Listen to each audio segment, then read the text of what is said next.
Okay, it's time to commit. 2024 is the year for prioritizing yourself.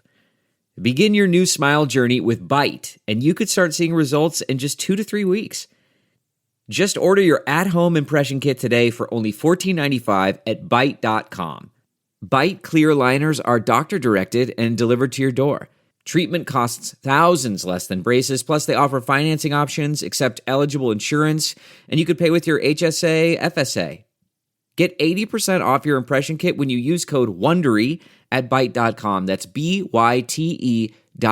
Start your confidence journey today with Byte. When you want to have fun and have scratchers to scratch, there's a playful way you can do just that. Scratch with the key or acrylic nail. Scratch with the quill from a porcupine tail. Use a belt buckle from your friend Lamar. Or scratch with your pick while you play guitar. You can scratch in a bunch of different playful ways. Scratchers from the California Lottery. A little play can make your day. Please play responsibly. Must be 18 years or older to purchase, play, or claim. Selling your car to Carvana is as easy as... As easy as pie? Sure. All you have to do is enter your license plate or VIN. As easy as a stroll in the park. Okay, then just answer a few questions and you'll get a real offer in seconds. As easy as singing. Why not? Schedule a pickup or drop off and Carvana will pay you that amount right on the spot. As easy as playing guitar. Actually, I find that kind of difficult. But selling your car to Carvana is as easy as... Can be. Visit Carvana.com or download the app to get an instant offer today. Acast powers the world's best podcasts. Here's a show that we recommend. What is The Briefing Room? It's a behind-the-scenes look at how the criminal justice system works and the lives of the people within that system. If you love true crime, well, these are the real people who do the job every day of making sure justice is served. Hi, I'm Detective Dave. I'm Detective Dan. Together we have decades of experience in local law enforcement, a profession that we think is often misunderstood. So we're going to explore how to do it right, and we won't shy away from when it's done wrong. These are stories you'll hear nowhere else. Unique, frank, and unvarnished. From the team that brought you Small Town Dicks, this is The Briefing Room. Episode 1 drops on August 30th. We'll meet you in the briefing room. Acast helps creators launch, grow, and monetize their podcasts everywhere. Acast.com.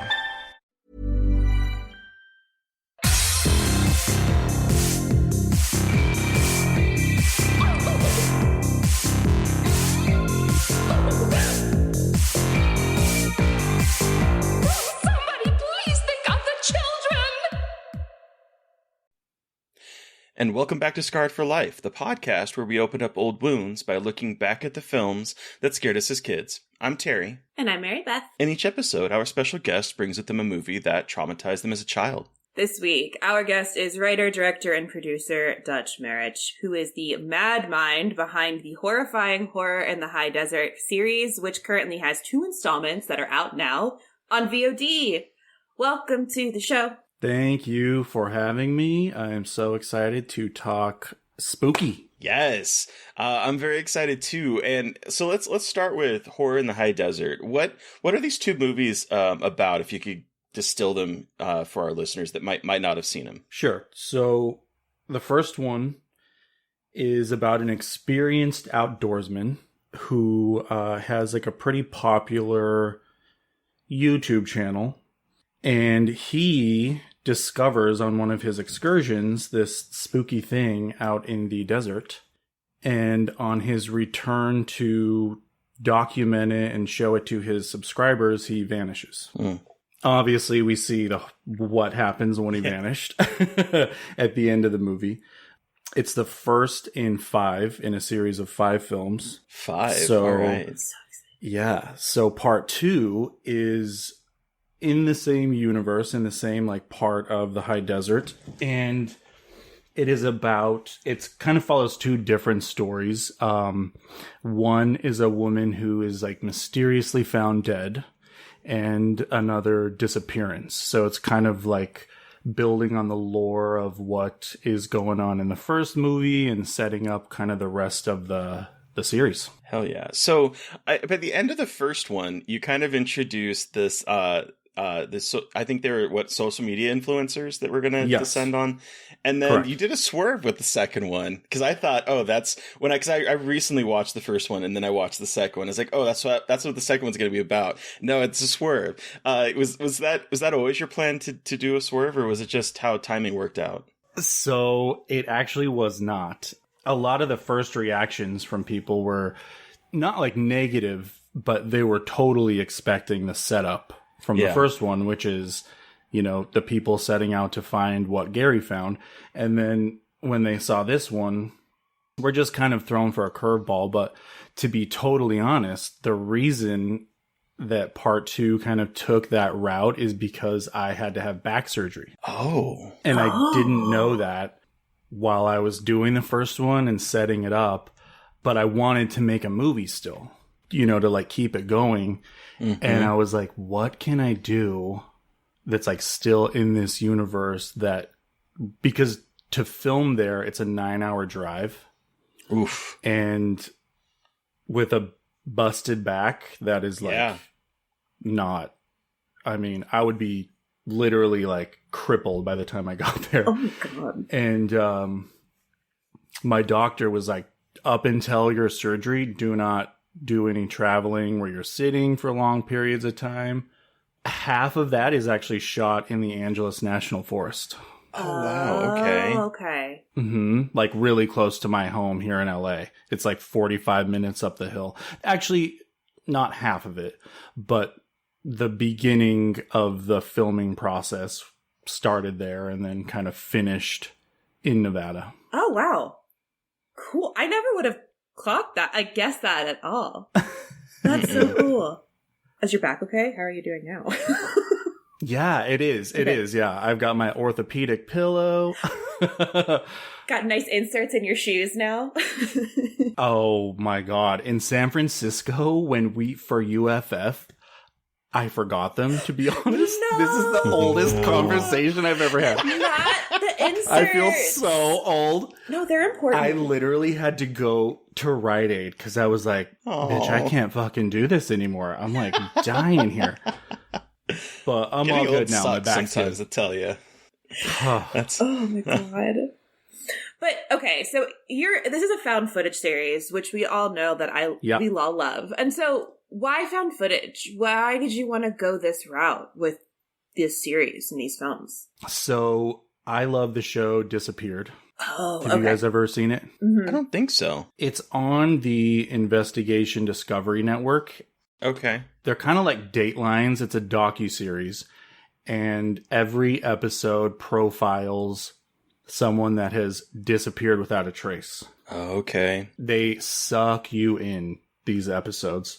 And I always thought, like, how frightening would it be for one of these episodes, or like a Dateline even, if at the end we see what happened to the person? Fuck that.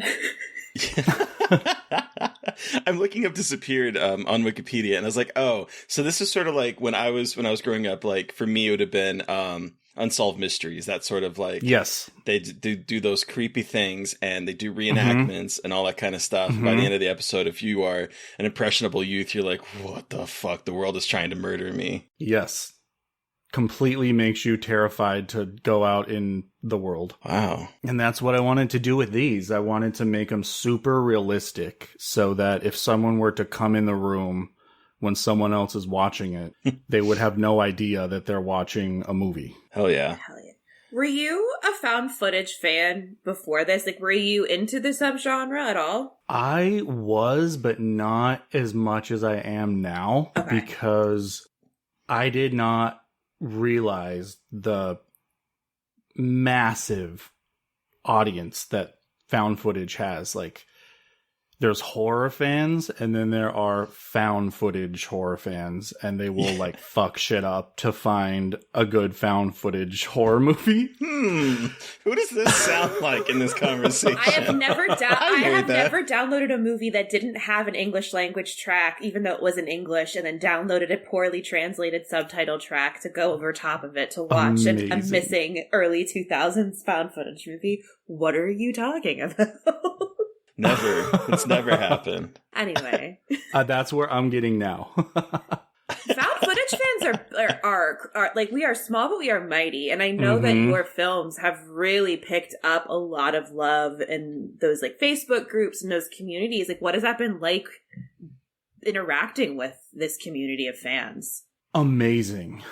When it first came out, it was rejected by Amazon because during the pandemic, they had this, they were not accepting documentaries. They weren't accepting nonfiction that was independently produced because they were getting a ton of like vaccine stuff and pandemic propaganda. The misinformation out there. So it was just like an across the board, we're not taking documentaries. And unfortunately, they grouped Horror in the High Desert in with that because it's presented as a documentary. Oh. So it went to Tubi, and I had never heard of Tubi. I just was like, what the F? You know, I was kind of crushed, but it ended up becoming a huge blessing because Tubi also has a ton of found footage.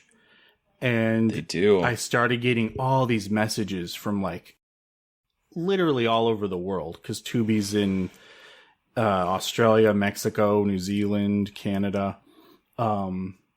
And it was just, it's honestly been incredible.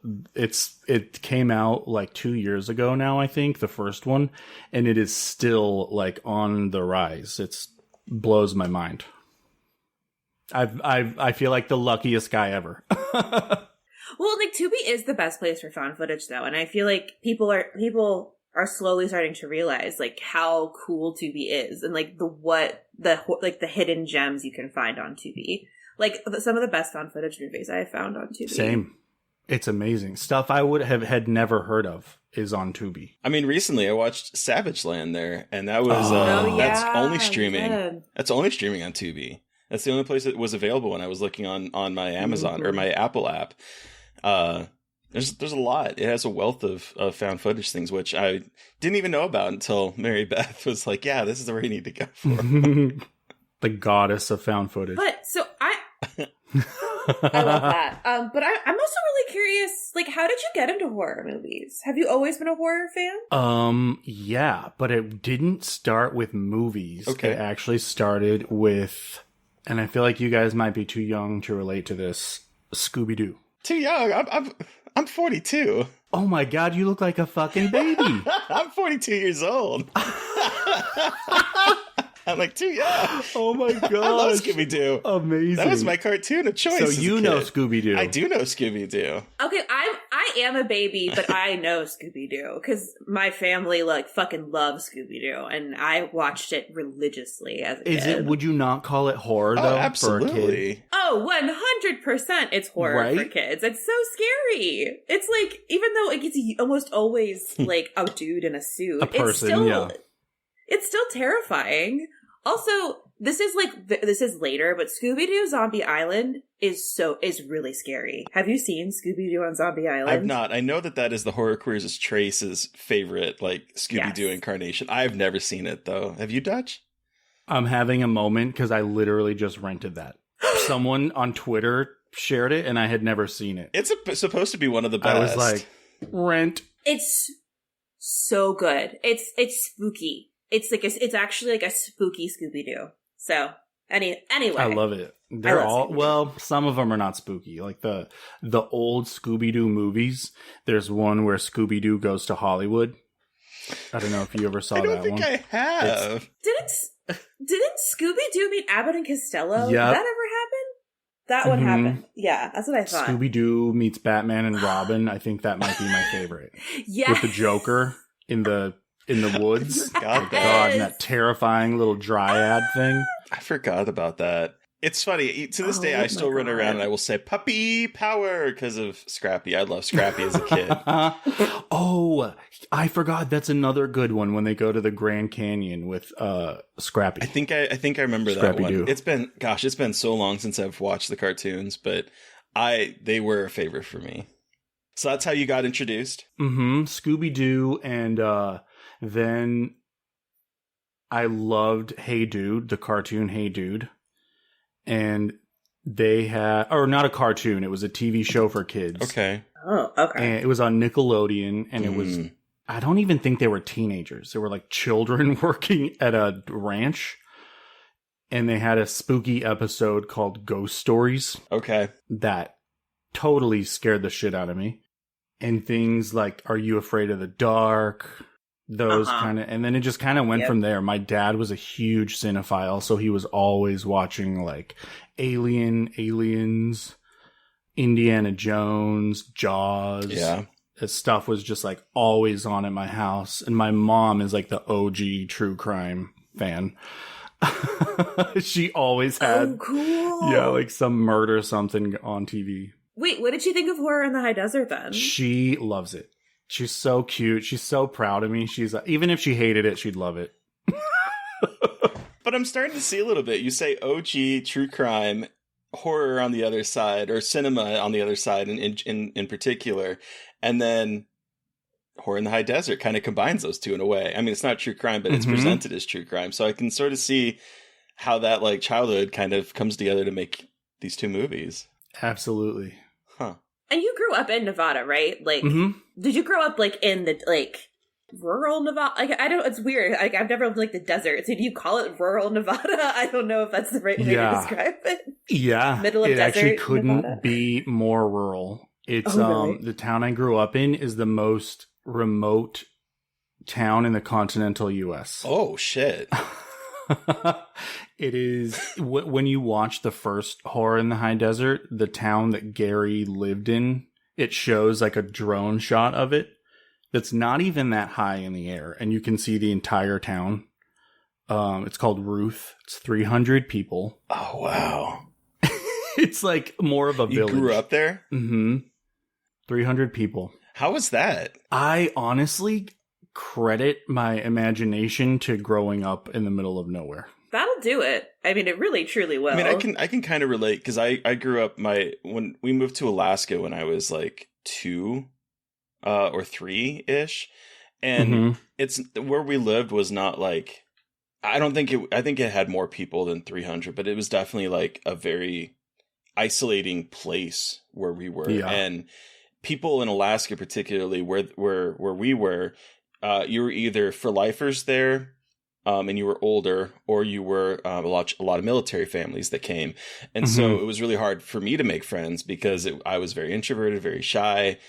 And you'd make a friend and then they would probably be going away with their family like in a couple of years, whereas my parents were there until my dad retired. So I understand needing that creativity and that imagination to like keep you through in those isolating places.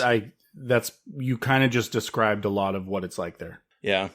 There was a lot of people. Well, for the most part, it stayed like the core. Like my graduating class was 90 people. Oh, wow. But quite a few people would like come and go as well. It was a lot of chasing horny toads and catching lizards and lighting fires and letting cows out and just country chaos. Country chaos. I love it. But did you ever have like spooky experiences that like inspired anything in the Horror in the High Desert? Not to say that you saw anything out there, but I'm just curious if like you had any cool experiences. Anytime we camped, I scared the shit out of myself just thinking of things. But one of the scariest things that I remember is I was camping with my dad and my uncle. We were at Lake Mead. And we were kind of like right off of the shore, our tent. It was this huge tent. And I thought everybody was asleep.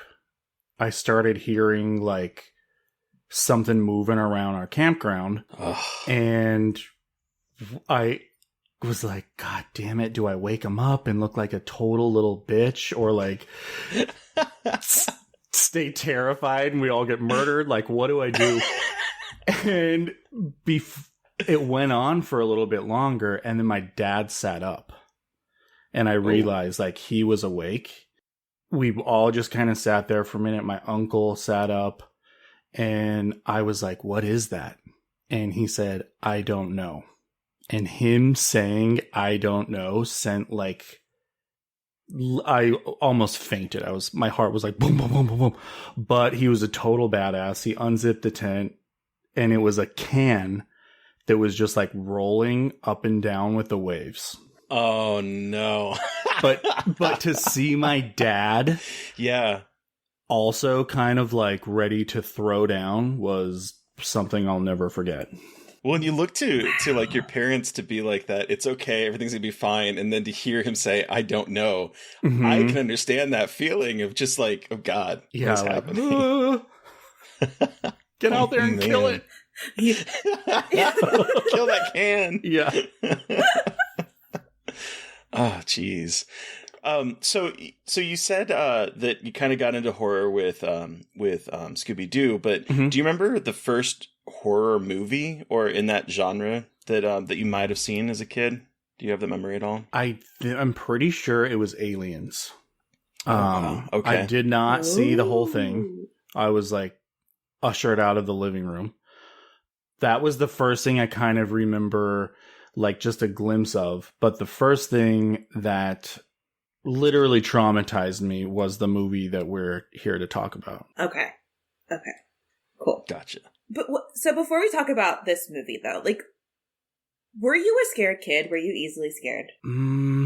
Yes, but I also loved scaring all my sisters. How many sisters do you have? 4. Oh, God. Where are you in the rankings? So it's me and my twin sister. And then, so we're the babies, and then 3 older sisters. No, so you are the shitty little brother. I was a total shithead. I mean, I like traumatized them so much. I used to get into so much trouble.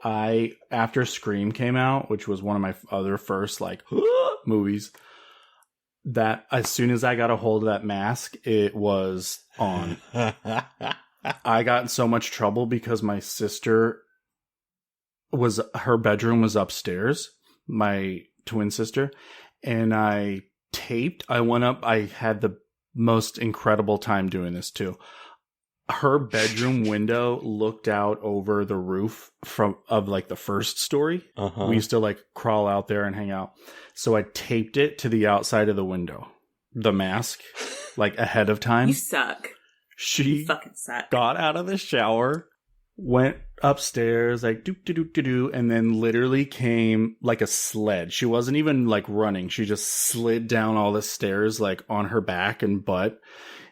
My dad got involved. It was like this whole thing. Oh my God. Yeah. So I was definitely a shit.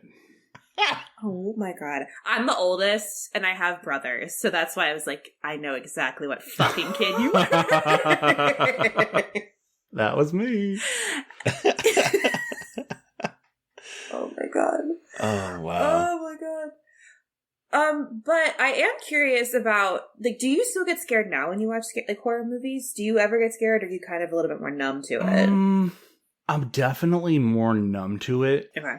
Which sucks because it's so rare to find something that just like, like really gives you that rush of fear. Do you remember the last time you got that rush? I do. It was actually another mockumentary, The First Blackwell Ghost. That movie is so fucking scary. People need to watch The Blackwell Ghost. The Blackwell Ghost, yeah. I was watching it in bed on my phone, and I actually like caught up and clicked the light on towards the end. I did the same thing. I like had to like take the earphones off my ears a little bit. Like I was getting like freaked out because I was watching it in the dark, and I was like, ooh, wait. Right? It just hits like if you're home. I don't like this. Don't like no, it. Thank you. If you're home in your own, because that's what he's in his house, or not his house, but he's in a house doing the ghost hunting thing, which has been done to death. But the way it's done in these movies is like, it just hits so right that it totally freaked me out. It feels very realistic. Like it doesn't, so many of them can feel so cheesy and hokey. But this guy, it feels like it's a YouTube channel. Like he just makes it feel so real. Yes. And the the scares are so simple, but they're done so well that it doesn't matter that they're simple. Like, he's not trying to make like CGI things happen, but he's just really smart with how he uses like the jump scares. And the fucking house that I'm in is kind of like the house in Blackwell Ghost that I just realized. Oh, so God. Fuck me, I guess. They have a creepy basement and everything. Oh, they basements? don't have an open well. They do not have an open well in the basement, thank God.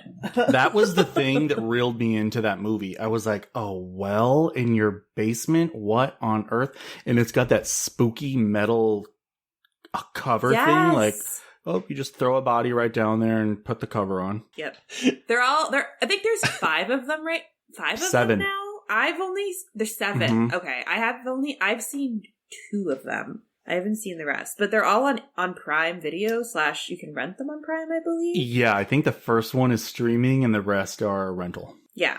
So if y'all want to check it out, I recommend. And they're short too. They're pretty short. Yeah, I think that was the last time I remember being actually scared. Speaking of which, that just triggered a memory. I've been going through TikTok and I did stumble across someone that was renovating their kitchen because they found a well in their kitchen that was like boarded up, and they're like going through renovating to try to make it as part of their kitchen. I'm like, that's how you unleash the evil. I've seen this movie way too many times. That shit is boarded up for a reason. Yeah. Just board it up. Fuck that. Leave it, Nancy. Leave it there. Fill it with cement and pretend it's not there. Or, just move. Yes. Maybe just move. How did they sneak that past the home inspector? Like, there's a lake under here. It seems like it felt like a very British house, so I feel like I don't know what inspections are like on old British farmhouses, but probably here's just a well in the middle of the floor, whatever. All right, well, let's take a quick commercial break, and when we come back, Dutch, we will talk about your Scarred for Life pick.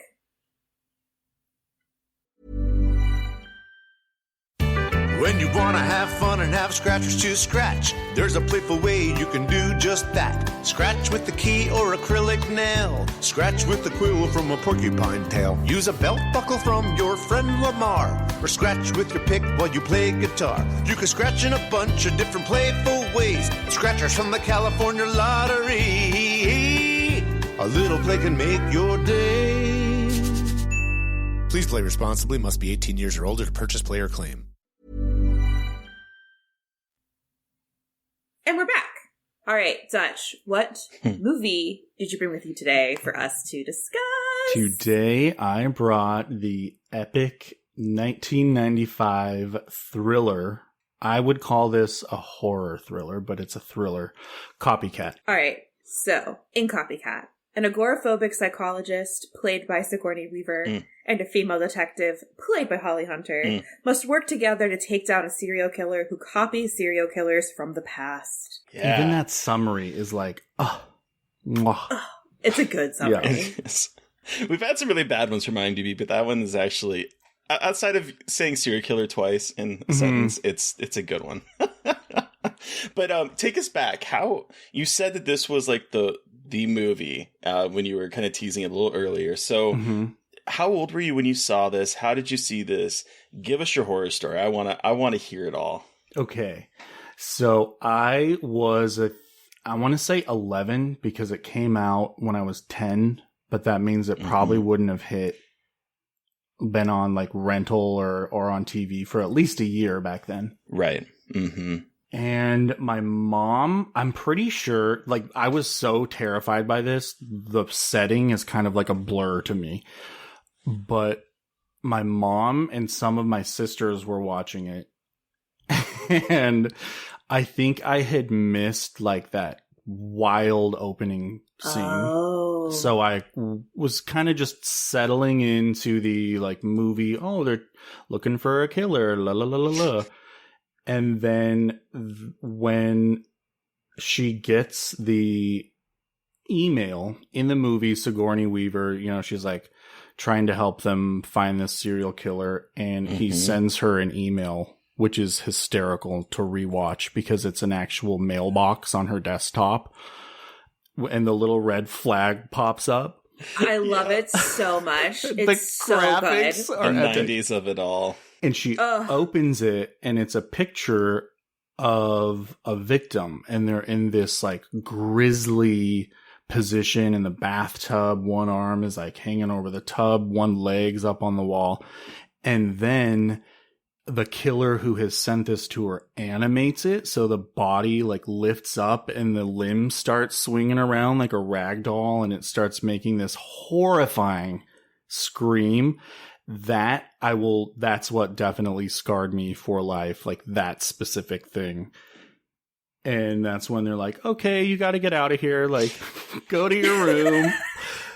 And I snuck back and watched the rest of it over the couch from the other part of the other living room. Oh, you snuck back in? Mm-hmm. Did you ever get caught? No, I didn't even finish it because I got to the end where like that big climax scene and ran back to my bedroom. Like a total little shit. But I think it was the beginning of my insomnia because I could not sleep. I literally couldn't sleep. Yeah, I was so scared. Oh my gosh. So you said you were 11 when you saw this. Yeah. Oh man. I'd never seen really anything like that. Yeah. And but I was like totally just wrapped up in it. I was terrified, but I could not stop watching it. I was just like, this is making me feel something. Wow. So yeah, it's what definitely scarred me. So I would have been 14 or 15 when this came out, 'cause I did not see it in theaters. I had I have a very vivid memory of seeing part of this when I saw it on VHS, and my parents had rented it. I was downstairs with them, and all I remember about this movie is that opening scene. The opening scene where Sigourney Weaver, who was a fave, and like I had seen her struggles through Ghostbusters, seen her struggles through the Alien movies. Just a few years before that, she was saying goodbye to the Alien movies and had died. I was traumatized and heartsick over that. And I was like, new Sigourney Weaver movie, because if I got attached to particularly female actresses, I would be watching everything. I went on this whole journey of Nicole Kidman because of Moulin Rouge. Harry, you didn't know you were gay? Listen, there are so many things looking back on it that I'm so like, much. Really? Wait a minute. You're not very self-aware, young Terry. That is all. Although at this time, closeted Terry thirsting after Sigourney Weaver, realizing, I'll tell you. So I remember I was 14 or 15. I remember watching this opening scene with my parents, and even though I was 14 or 15, being like so traumatized by the end of that cold open, where you don't know, like, immediately that she's alive, like it goes to Copycat and everything. I got sent out of the room. My parents are like, no, you can't watch the rest of this. And so in my mind, I was like, wait, Sigourney Weaver's dead. And that's all I had to go on was this very brief moment of like, and I'm pretty sure I was walking up the stairs as he was licking his knife. And my parents had banished me, and I was like, and so that night, as I was wont to do, I snuck that VHS and I tried watching it, but my parents were up and down all night, and so I couldn't finish watching it. So I have a very disjointed memory of seeing this movie, and all I remember today is that opening scene and the scene that you talked about, Dutch. I do remember, like, I was like, that's where that memory was unlocked with the scary herky-jerky movement of the... We pretty much have identical memories of this, but mine is like the big climax scene, which is a mirror of the opening scene. Yes, it is. I did not know about this movie until Dutch recommended, like, brought it to the show. So I was very excited to watch it because, well, I wasn't sure what to expect. I was like, this could either be really good or like a very mid 90s crime movie. But like, those are fun. I am now obsessed with this movie because holy shit, it is so good and fun. But that cold open, like, just sets the tone of like, take no prisoners. Like, we are just hanging Sigourney Weaver at the very beginning in her fucking red power and her suit. high heels, like it's just so iconic. And her high heels, and it's Harry Connick Jr. as Callum, like the creepy killer who hears Joan of Arc whispering in his ear. Like, what a creepy ass! Like, when I started watching this, I was like, oh, this is definitely not what I was expecting. And I think for someone who watched it for the first time, so I'm guessing you would say it aged well. For the most part. For the most part, yeah. There's a couple parts where I'm like, ooh, not a great, but I think it did. I think Holly Hunter and Sigourney Weaver here are just like pitch perfect, incredible bad bitches. And it's just like, when I logged on, I was talking to Terry before we started recording. I said, Seven who? And I love Seven. I am not saying that this is better than Seven by any means. But this deserves its flowers because it is like, it has Seven vibes, way less gritty, but still. It holds up. It's like, I was actually reading too before we hopped on here, like some trivia, and Sigourney Weaver, she said, first to prepare for that role, she consulted with a forensic psychiatrist for months, and it was the one who interviewed Jeffrey Dahmer. Oh. And then she also said that she thinks that this is some of her best work and that she really hates that it was kind of lost in the shuffle of all of those other 90s thrillers. I agree though, because she is incredible. I was thinking that. I was like, Sigourney Weaver, one, hasn't aged. I feel like that woman has just been like hot forever. But like, this is an incredible performance. And I feel like she's messy in this movie. Like, she is like an alcoholic, agoraphobic, traumatized, really intelligent woman. And especially in like the 90s, we didn't get those kinds of characters. Yeah. We got more like Holly Hunter characters who were like pretty squarely in one box. And Sigourney Weaver also, though, I guess we could argue that Ripley is a messy character, but I feel like Ripley is also very squarely like an action hero. And then we've seen her in a lot of roles as like a president / like leadership role. But here, we see her get messy and be kind of just like a chaotic, unhinged, just not well character that was really cool to see her play. Because again, I feel like we see her in such bombastic roles, and this one I think was so good. So I'm glad to hear that she said that about this movie. Yeah, like it is so interesting to see her be a mess. And one of the scenes that I thought that I kind of giggled at today, even though it's like not funny, is where she has her first panic attack when Holly Hunter comes over and she's like flailing around, collapsing, and they're like, is she okay? Do we need to call an ambulance? And he literally goes, it's okay, just a good old-fashioned panic attack. She's gonna hyperventilate till she passes out. Yeah. With a paper bag. With a paper bag. He throws like he throws the artisanal San Francisco sourdough out of the bag and hands it to her. And I was like, I have not seen someone hyperventilate in a bag in a movie in what feels like decades. So wild, That was wild. I was like, oh, I forgot that we didn't understand panic attacks. Because I've had panic attacks that have like wound me up in the emergency room, and they did not look like that. I was like, I'm dying. She just passes out. She just passes out for 30 minutes and then she'll be back up singing. And I'm like, that seems like a seizure. This is a little more than a panic attack. But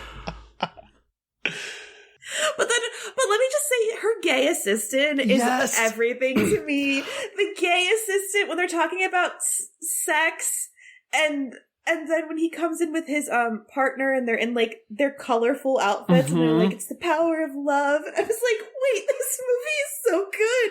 What is it? Like, so ahead of its time. I was going to ask you, Terry, did you, when you were watching it, were you like, oh my God, this is a gay man? You know, back when I watched it, I remembered the character, and because when he entered, I was like, oh, he reminds me of. And he reminds me of Mork and Mindy, which is Robin Williams, right? Yeah. But it reminded me of one of the characters. But I'm staring at him and I'm like, I don't remember thinking about it as a kid. Same. But now I'm like, dang, 1995, got a gay character in there, not making a big deal about it. Like, just... It surprises me looking back on it, with particularly 1995, with everything that was going on in the 90s with queer people. I was like, this is quietly a very forward-thinking movie very quietly. I mean, yeah, the gay character does end up getting killed, and it's sort of because death is a plot point because of Jeffrey Dahmer, but still, the fact that it's just this normal interaction between the two of them at a time fraught for gay men in particular. When I rewatched it last night, it occurred to me, I was like, I think this might have been the first gay man I saw in a movie. And I was so young, I didn't even, like relate to it yet. But, I thought that was amazing. But is it him that's murdered or is it his boyfriend? I think it's his partner. No, I think it was Andy. Was it? I think it. Do I have it pulled up? Yeah. So according to Wikipedia, it is Andy. Okay. Andy was killed. Mm-hmm. Poor Andy. Poor Andy.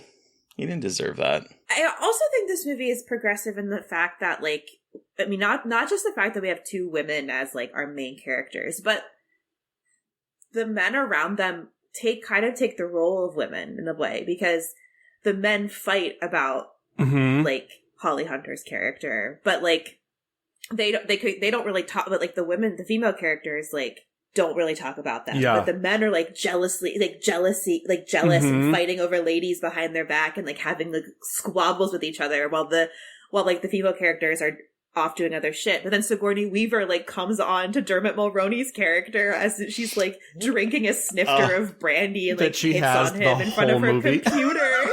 The whole movie. But like she's like hitting on him and she's like, because like she just talked about missing sex and then she's like, but she's like missing sex and then talking with Andy about thinking that Ruben, Dermot Mulroney's character, who's a cop, is hot. Then she fucking hits on him and he stays the night and takes care of her. But I just love that, like, it just subverts a lot of expectations from these kinds of movies so much, and not in a way that is like, look at these empowered women, but like it feels organic, and I just absolutely love that. And again, like, Dermot Mulroney is kind of a himbo. Like, he's a little bit useless. And, like, he has, like, and it's just, like, he's, like, a little bit useless, but he's really cute. And he has a really good relationship with MJ, Holly Hunter's character. That's really sweet. And it's, like, just very wholesome, which is a weird word to say with this movie, but, like, the relationships in a lot of this feel very, like, kind of wholesome and, like, they do, like, that. Good. I loved when... Yeah. Sorry, I was just going to agree and say, like, that what made it so much more, like, devastating when he gets killed unexpectedly, that comes out of nowhere. Yeah. Oh, I yelled. I was like, are you I was like, what is this? What? No, this isn't fair. It's like when you kill a dog in a movie, you can't kill the golden retriever sidekick. And what I love about that moment, though, is that it has nothing to do with the story. Nothing. It's not as if the killers kidnapped him or, you know, whatever the case may be. It is literally life just gets in the way and some random acts of violence occur and he's now dead. It was out of nowhere. I was like, whoa, I don't remember this happening at all, because in my head, when I first saw him, I was like, wait, is he the killer? I was like, I couldn't remember. And then we see, you know, the killer is there and we it's obviously not him. But like, my first thought was like, wait, was he the killer? Because he doesn't seem to, I don't know. He seems to be there for a specific purpose. And then all of a sudden he's offed. I literally wrote in my notes, love the dynamic between Holly Hunter and Dermot Mulroney, so he's definitely the killer. So it's like literally a note I wrote to myself. I was like, so he's definitely the killer. Yeah. I was wrong, but you know, I'm glad that I wasn't the only one that was like, okay, so he is definitely, but I do love a movie in this case, where it's not someone that like we are introduced to and is like a main character. It's not trying to pull that like it's not it's a twist. Like that. I do kind of love that a little bit. I do love a twist, but there's something about like this and like Seven that where it's like, oh, it's a completely random weirdo. That to me makes it even more fucked up. Like it is just a random dude, and that who has a wife and like has this whole other, you know, like wild ass thing going on at home. Like, speaking of true crime, I mean, I feel like this movie is just like every true crime nerd's like wet dream, because it is going through all of the like horrible ways that different serial killers killed like their victims. And so it's just like if you love serial one killers, of them with Windex. Yes. And also, like, on that same note, in the opening, how chilling is it when she's like, everyone stand up. If you're under 20 or above 35, sit down. If you're Asian, black, or any person of color, sit down. And all that's left is white men between 20 and 35. And she's like, 9 out of 10 serial killers look just like you. Mm-hmm. To me, I was like, again, this is... if they were to kind of reshoot some parts, this could come out today and still be totally, like take off. Yeah, now people would be saying, "Oh, it's woke." Yeah, that would be the conservative response to this film. This movie is woke. Yeah, exactly. But I want to stick with the opening a little bit, because one of the things that absolutely made me die laughing was after the lecture's over and she's in the hall and I think she's like signing autographs or whatever. And she says, "Don't park next to vans." I love that you brought that up. It's I have it in capital letters over here. "Don't park next to men," and just hands her notebook back. Incredible. There's some one-liners in here that are so good. It's so good. Nice to meet you. Don't park next to men. Oh, okay, girl.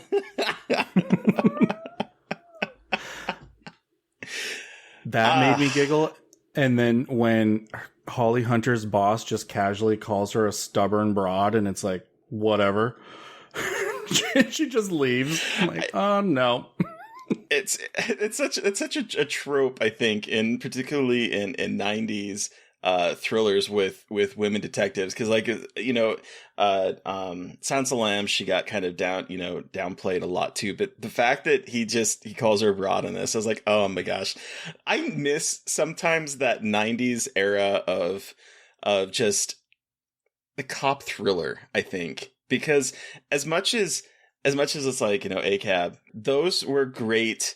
Those were a great like subgenre of films back in the 90s that like now it's like you look back like cops, fuck you. But at the time I'm like, give me this, give me like The Bone Collector, give me, all of those like Bone Collector. Was it James Patterson movies that they're all the and like with Morgan Freeman. Oh, I just watched one I'd never seen with him.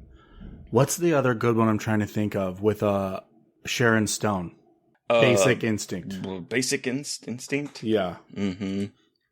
That era. Like I was Googling to see what kind of movies like were similar to this, and there were just a whole glut of them, from like Seven and a movie called Blue Steel, and then we had like, it went up into like the early 2000s with Taking Lives and Along Came a Spider and a lot of those type of movies. Bone Collector, I think, was at the very end of that decade, but Kiss the Girls as well. But it was just such like a rush of them that came after, I think Silence of the Lambs sort of like kickstarted a lot of that kind of that craze for him, because that movie was such a big hit. Yeah. It was like a trailblazer. But I do kind of miss those movies. I'll be perfectly honest. I enjoyed that sort of like, I guess, cat and mouse type of game between a detective, because in a lot of these movies, you know who the killer is. Like, you know who the killer is in Silence of the Lambs. You know who the killer is in this movie.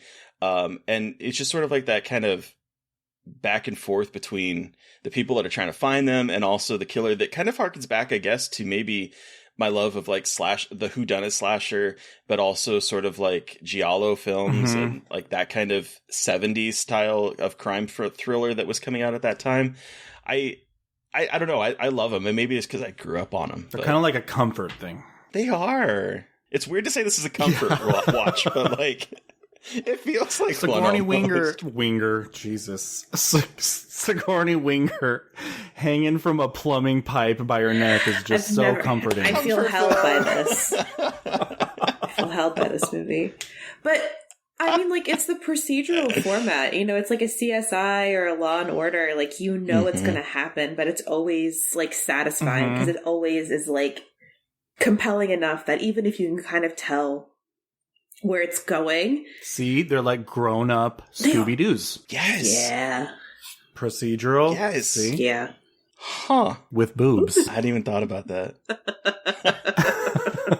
The 90s loved the boobs. Oh, yeah. There were like the most gratuitous sex scenes in these movies. Loved some titties. Yeah.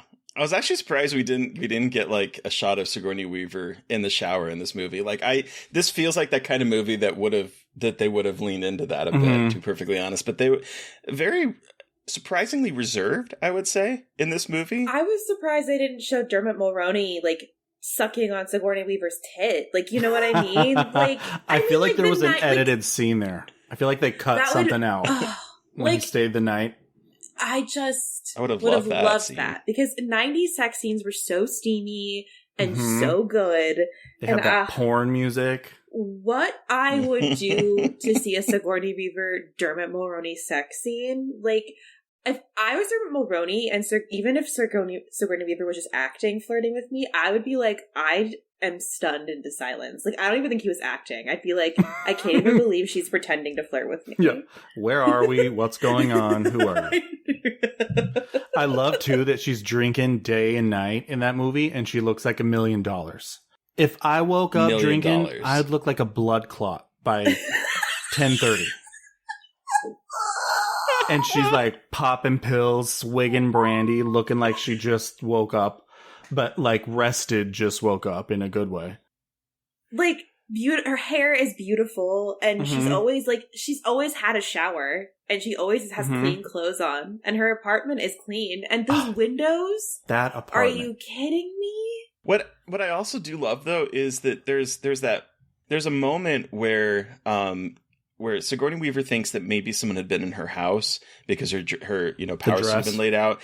Yeah. And then like later on, she's being confronted by Holly Hunter's character, MJ, who's like, why didn't you report this? And her response is, I've taken a lot of pills. I've been drinking. And it's like, would you have believed me? And I think that it's such a throwaway little moment, but it definitely speaks to sort of that kind of tension between, looking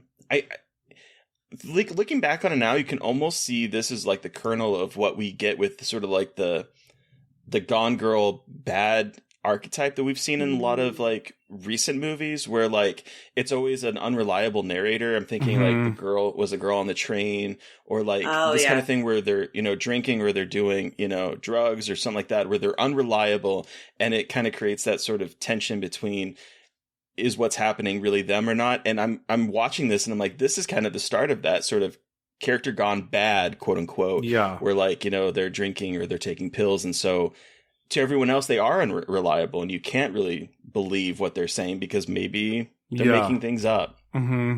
And back then it was a little like less refined. It was a little tropey where like, oh my God, anyone on antidepressants is like crazy or, when you see someone run to go get a pill, they're like, they are at the end of their rope because can't pills, trust her. Oh my God. Like it's such a visual signifier in like the 90s that like, oh, she's having problems. And it's not like, no, she's taking care of her mental health. It's like, exactly. It's such a, I don't know. Well, and they even say like she's leaking like a rusty bucket because like, she's on antidepressants, and they're like, I was like, that's certainly a phrase that you could say. Wait, is that a line in the movie? Leaking like a rusty bucket? Yes, because she says you have like the commissioner needs you to stop talking to her like she's leakier than a rusty bucket, and like in reference to her having horrible, like being crazy and like unreliable because she's sounds so filthy. Antidepressant. Yes, I know, it's so fucked up. I was like, oh my God. She's agoraphobic, so she must be insane. A rusty bucket. Good Lord. I did think this was an interesting depiction of PTSD, though. True. Yeah. I love that this is also a very early movie to adopt, like, people reaching out to each other via the internet. Yes. Like, it's so cool how it does that, and how, like, she's in chat rooms. She's playing online multiplayer. Like, she's playing, it's chess, or it's chess. They're playing chess. She's playing chess. Yeah. And so, like, with another person online, and she's talking to people who are agoraphobic on, like, finding support groups online. Even when we see her get her emails, like, you see, like, we talked about the little red flag coming up, and then she opens the weird video, and then we see the killer editing videos, and it's, like, this very cool proto, like, second screen horror type thing going on here, where we're, like, actually seeing the internet used, and, like, technology used in a way that, again, like in the 90s, we're not seeing a lot of like sophisticated like digital online stuff. And this one, again, is like ahead of its time, and how it is using technology and having one of its main characters like well versed in technology, and how she uses that to reach outside of her apartment. Again, that feels very contemporary for our current moment, which is really interesting, like especially if this is 1995. Yeah, if you were to just swap out that 200-pound computer monitor, it could pass. Can you imagine having that many like 3 of them brick computer monitors on your desk? How hot? Oh yeah, how hot was it in that room? Like how loud? Like Jesus, I can imagine. So one thing that I don't think has aged incredibly well is Harry Connick Jr.'s God, his hillbilly character. Yeah, so it was kind of like a hillbilly, but then I was also like, when I was rewatching this, and when the cop opens up the restroom doors and is looking there, and there are 2 women's legs, I was like, oh, is this a man in a dress killer again? Like that was my first thought. Was like, is that what we're going with here? And then it's like, no, we're going with hillbilly horror, because he is definitely like the redneck. At one point when they're doing, like, speaking of technology, the video FaceTiming almost of each other. Yes. I was like, wait, is he channeling Ernest? Because he felt like he felt like, I almost wanted him to say like, you know what I mean, Vern? Like he was channeling that sort of like the facial features and everything. I was like, this is Ernest as a serial killer, and this is camp to me almost. He was definitely over the top. It was a weird addition to a movie that I thought had a pretty serious tone, and then adds like that camp. Like it was a little bit like weird, like too over the top. It was a very weird addition to the movie whenever he showed up. I was like, especially in the climax too. Yes. Fun fact about this too, which makes it even a little more painful. I'm looking at the IMDb page for it. Harry Connick Jr. spent weeks watching documentaries on serial killers in preparation for his role. Which ones were you watching, homie? Yeah, seriously. Because all the ones that I've seen, they don't act like that. Yeah, no. He was in a different movie, I have to say. He was in a different movie. Like, the licking the knife and just, like, the pimples all over his face. It was just, like, it was very earnest. It was very, like, almost like Dumb and Dumber, like, Jim Carrey's character. It was just, that was the only part that, like, took me out of the movie a little bit. I was like, who is this clown? Like, you don't freak me out. Like, you kind of just, clown? Like, yeah. Oh my God. I mean, and then when he's, sorry. I feel like I keep interrupting you. I'm so sorry. Then when he says, and this is in the trivia too, I laughed so hard. I've got to find this. Give me 1 second. When I'm not going to scroll forever. Basically, when the director told him to improvise when he is cutting off her underwear, and he's like, come up with your own word for it. And he called them squirrel covers. Yes! What the fuck? I was like, where am I? Like, what? Did I change the channel? Like, and they were, I just love how they were both like, what are you saying to me? He said he had heard his brother-in-law say it. Yeah, your panties. Your panties. Like, I did love how she was like, we'll send promptly. Like, she's just like, it's so... Like, I don't know how to respond. How would you respond to that? Squirrel covers. I wrote that in giant letters too. That was what I wrote, and then literally, why is he channeling Ernest right after that? Oh, he's such a weird character in this movie. But I will say it's obvious that this movie came out after Silence of the Lambs, because like the idea of the woman detective and like the guy that is a serial killer that is now behind bars that you have to go to get information about the case. Like it is definitely, it almost felt like they were hoping that this would create like a series, because by the end of the stinger at the end where you find out that, you know, he's been, you know, reaching out to this killer and now he's wanting another killer to go after her. It's almost like, are we trying to set up a franchise here? What is going on? Yeah. I mean, they probably it does have that vibe. I do like the MO of the serial killer copying other serial killers. Like, that's actually kind of a smart little idea. Well, I also feel like it makes it easier for you not to have to make up creative kills. Well, that's fair It too. feel like a really creative That's a good loophole point. to get away with having to like think of different ways to kill. It's like, wait, we'll just have him copy these guys, and then we can just copy it. And it's smart though. Like, again, it is a smart conceit, and it also just helps you have to how you come up with the kills. And I think it helped that they added this weirdo, like, is online making video. Like, they added enough flares to it that it didn't feel lazy. It felt like he was truly, like, a creepazoid. Just, like, a fucking creepazoid. I feel like this is going to be one of those movies that's remade soon. It has that energy. It does have that energy, because it's just one of those things where I just don't know who our Holly Hunter and Sigourney Weaver are right now. Like, who are, like, generations... Like, who are they? Oh, that's a good question. Who would be Sigourney Weaver? I mean, there's nobody like Sigourney Weaver.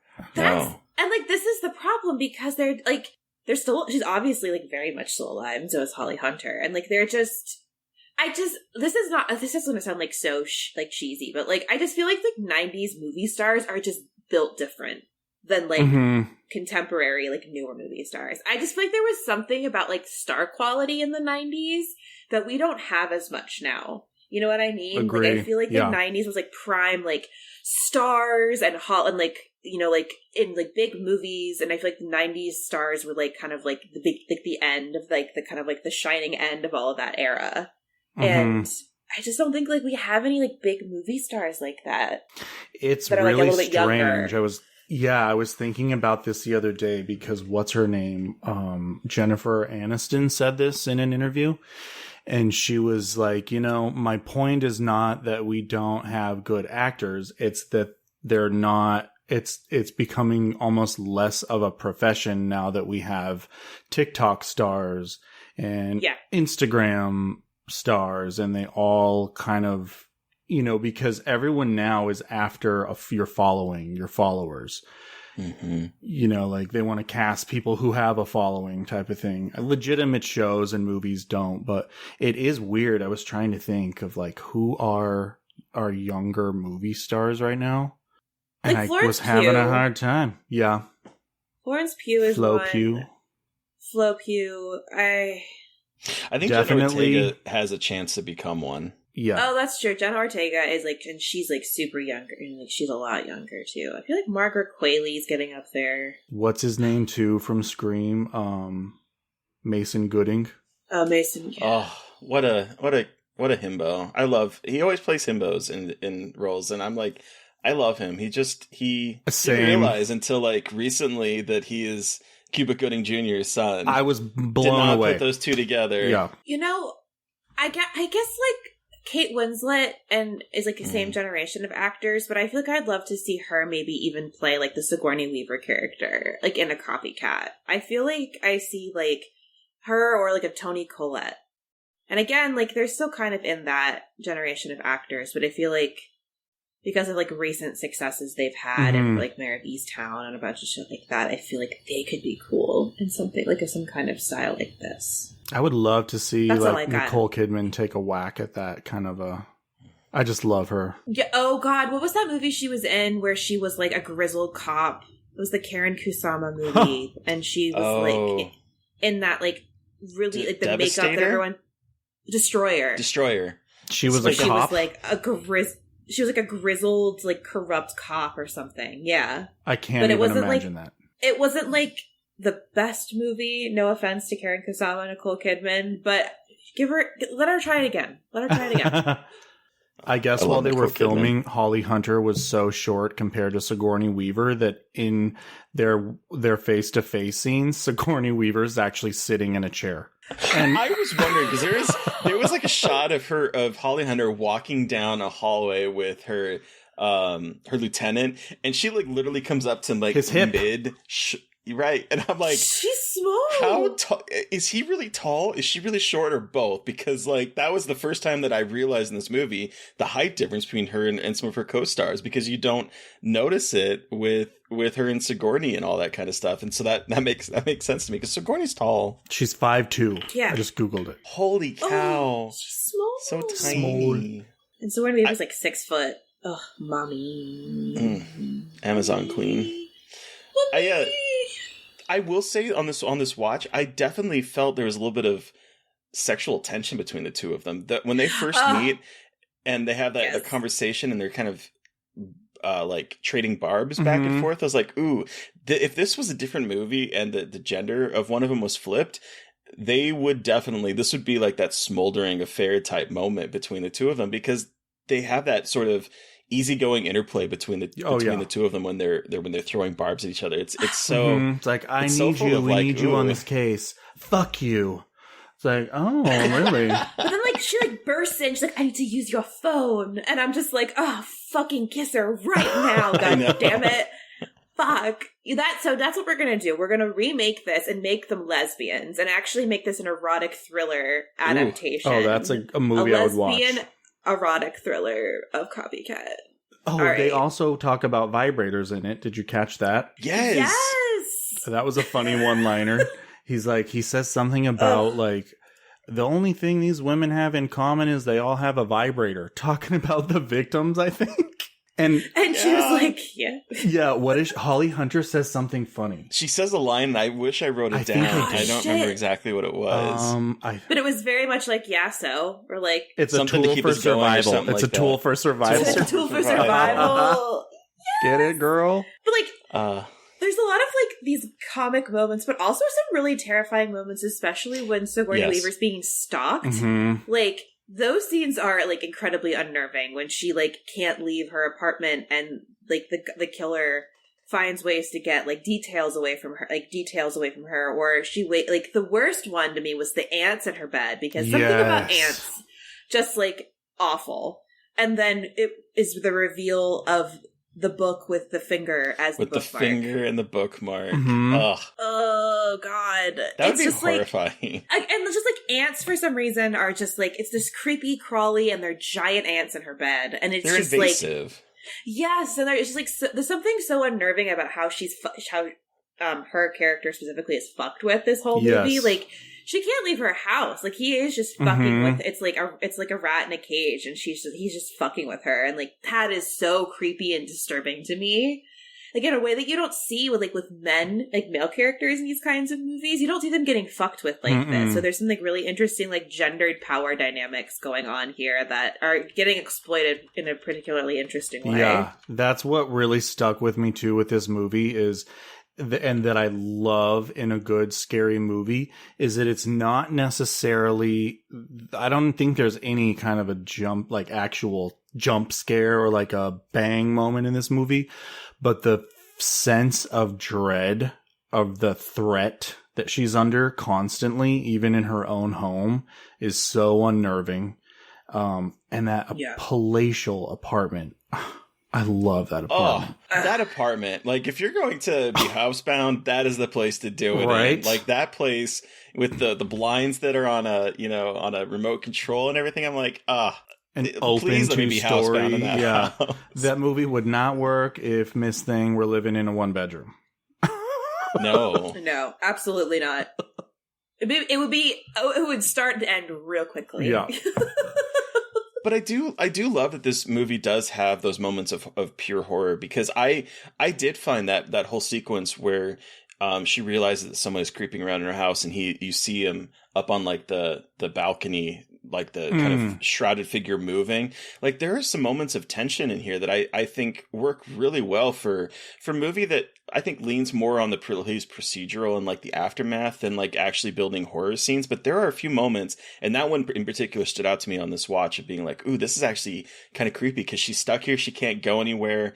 It kind of reminded me a little bit of like an old school woman stuck in a house, like maybe Wait Until Dark, or like that kind of aspect of like Hitchcockian cinema, of that climax moment where you realize someone is there and you're stuck in this place. Like, that's what it kind of was giving me. honestly. Yeah, and it does a good job of sprinkling it throughout them, because it's a 2-hour movie. Mm-hmm. I didn't get bored. Yeah. I usually get very antsy in 2-hour movies. And I thought they did an awesome job of that. And then the bang up finale, there's 2 like holy shit moments where I remember the first time I saw, I was like, he's in the closet. You know, she's like hanging from the pipe. She can't talk to what's her name. And then when he sat up, genius. It gave me like Saw vibes. Like the moment when like the head turns and he's like, my God. nope, I'm alive. Like it was creepy. And totally unexpected when she does the unexpected and starts to hang herself, kicks her feet off the toilet. Yeah. So smart. Yep. Brilliant. So smart. Wasn't it like not to ruin his perfect crime scene and like ruin this pattern? Yeah, she was ruining his like. Oh, that's another thing. What is that song that they play that murder isn't art? Or remember they get the letter and it goes to like an 80s or 90s. Yes. You can turn a murder into art is one of the lyrics. I hope. What fucking song was that? What a weird song. First of all, like what? Yeah, that was really. I mean, The this whole movie, police, murder by numbers. the whole movie is just so bizarre, but I think that's why I love it. I think it takes all the things you expect from like 90s police procedurals and makes them just a little bit weirder and puts them in like a slightly different context, and I love that. I think it just makes it feel a little bit more different than a lot of those movies. And again, because like you have 2 women being weird bad bitches who are lonely and sad. When she calls him a little twerp. Oh yeah. That is like a burn. Bang, bang, boom. Gotcha. And then You're just a sad, second-rate, boring, impotent copycat. Yes. Like, cut him down. She also says, I mean, is she wrong? Here, she says, when she's like trying to lure him, she says, here, kitty, kitty, kitty, like under her breath. Yes. Yes. That's her same line from Alien. Yep. When she's actually looking for her cat, but like the alien pops out. Uh-huh. There was a lot of those little like treats in here that I didn't realize. That's so cool. I didn't either until just now. Wow. Oh. What a good movie. I'll say it. What a good movie. I'm happy to have introduced you to it, Mary Beth. Yeah. Thank you. Well, okay, so on that note, should we wrap up and give this our rating out of 5? That sounds good. I've had a great time, Terry. I think so. Terry, you're first. How many bookmark fingers out of 5 do you give Copycat? That moment still works, I think. And that when there's a close-up on the finger, it's gross looking. It's a gross finger. It doesn't look fake. Although, I will say what does look fake is go back, watch the opening scene, and when Harry Connick Jr. has like the gun and the knife, they both, and there's a close-up on him, they both look, okay, that is a stage gun. That is not a real gun. No, really? The knife looks like a fucking Spirit Halloween knife. It looks Fake blood squirts out of it. Tinfoil and and the gun literally looked like a candle. Like it looks like did you forget to replace the prop gun with It was so fun. I thought the same thing. I was like, oh, okay. But anyway. It was kind of like when I first saw that watching, it's like, oh, is this not going to be as good as I remember? When you get to that point. Well, luckily, it is better than the little snippets that I remembered as a little kid. Especially after this conversation, I realized how much more I enjoyed this movie than I thought I did while watching. I was like, yeah, this feels like a 90s thriller. But then having this conversation and realizing kind of the smart things that it was doing at a time that was like fraught with a lot of like 90s kind of cop thrillers. Like this was a bit ubiquitous. And so the fact that this movie is doing something a little bit off the beaten path, I thought was really smart idea for it. So, we didn't even talk about the score. Christopher Young. Oh, yeah. Who has provided so many scores of some movies that we have actually covered on this podcast before. Cause like, he's also kind of ubiquitous with that sort of like horror of that time period. I'm looking back at the things that he made, with like, he did Nightmare on Elm Street 2. He also did Flowers in the Attic. He did Hellraiser, Invaders from Mars, The Fly 2, Hellbound, Hellraiser 2. Like, a lot of Tales from the Hood. He's a composer for that. The Dark Half. Like, just a lot of these movies that were for me, like you just go to the movie store and you get him off, and he probably made a movie or the score for it. So I don't know. This movie was fun. I had a great time watching it. A lot better than I remembered it being, and a lot better than I was expecting it to be on a rewatch. I was like, how good is this gonna be? So I'm gonna give it 4. We're gonna cut off 4 fingers and stuff them in a book for me. What about you, Mary Beth? I'm giving it the same. I was so excited to watch this.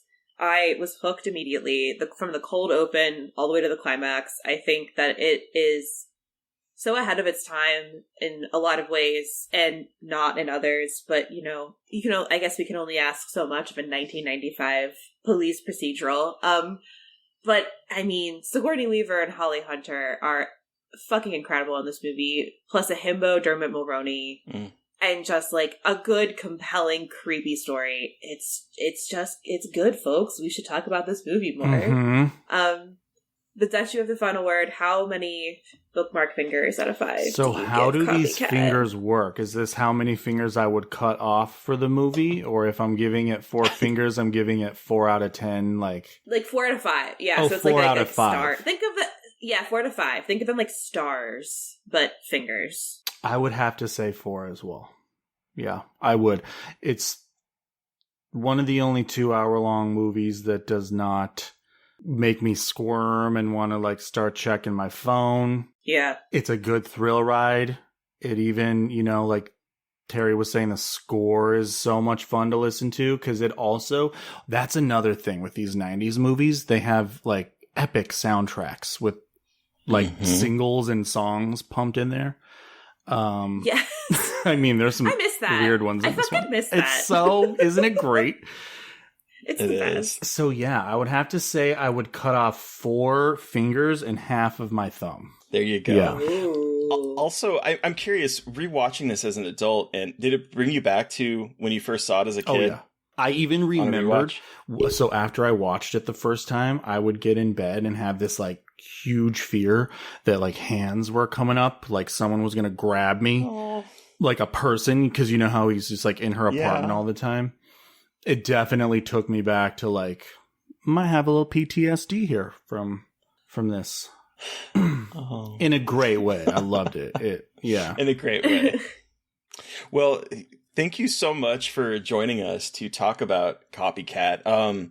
Where can the listeners find you, and what do you have coming up that you can share? So you can find me on all the socials. I'm on Instagram at DutchMDM. I'm on Twitter at Dutch Marich, Marich, and Facebook. There's a page for the Horror in the High Desert movies. It's called Horror in the High Desert Movie Series. Coming up, I am finishing the rest of the series. So there's parts 3, 4, and 5. And after that, well, this might actually come out somewhere in the middle of that. I am working on my first horror comedy that is about gay hillbillies. And it is called Queer Billies. And you heard it here first, ladies and gents. I want this in my eyes. That's going to be a blast, yeah. Hell yeah. Is it going to be found footage, or is it going to be traditional, or what? Have you seen Trailer Park Boys? No, I haven't. Very found footage. Okay. If you haven't seen Trailer Park Boys, I'm guessing Mary Beth has seen it. Yeah. Yes. It's pretty much a documentary crew following around this like ordeal happening in this small town with some gays and their arch nemesis. This sounds great. Yeah. Oh my god. Full on, complete so with like explosions, lighting each other's houses on fire, like total mayhem. Hell yes. That sounds great. Okay, well, on that incredible note, listeners, you have heard from us. We want to hear from you. Have you seen Copycat? Do you also think it is a masterpiece? You can let us know via email by sending us an email. That's redundant. At scarredforlifepodcast@gmail.com. Or you can reach out to us directly on Twitter. I'm at MB McAndrews. And I'm at Gaily Dreadful. And of course, don't forget to follow the podcast on Twitter at Scarred Podcast. And please don't forget to review, rate, and subscribe. And if you want to help support us, we are on Patreon, where we're giving out exclusive content. Woo! Thank you to Eric Power for our artwork. Thank you to Sean Keller for our music. Thank you, everyone, for listening. Please stay safe out there, but most importantly, stay creepy. And until next time. Somebody please think of the children!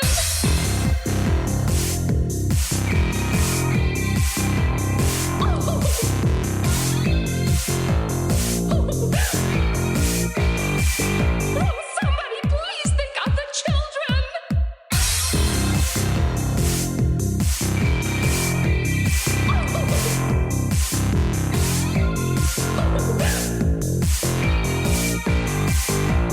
Somebody please think of the children!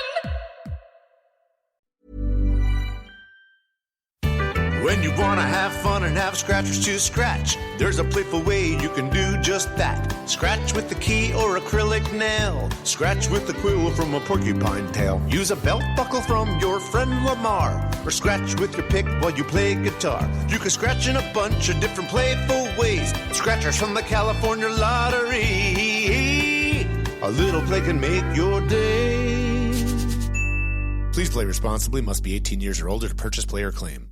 With the cozy season upon us, it's the perfect time to treat your skin and prepare for the crisp, cool days ahead. Osea's Undaria Exfoliate and Glow Duo is just what you need to nourish and revitalize your skin this fall. It's also the perfect way to treat two of Osea's best sellers at an incredible value. The Undaria Cleansing Body Polish is an easy one-step exfoliating, cleansing, and moisturizing shower essential, while the Undaria Algae Body Oil is clinically proven to improve elasticity and deeply moisturize without feeling greasy. Osea's been making seaweed-infused products that are safe for your skin and the planet for close to 30 years. Everything they make is clean, vegan, cruelty-free, and climate-neutral certified, so you never have to choose between your values and your best skin. Give your skin a glow-up this fall with clean, vegan skincare from Osea. Get 10% off your first order site-wide with code FALL at OseaMalibu.com. That's OSEA Malibu.com, code FALL.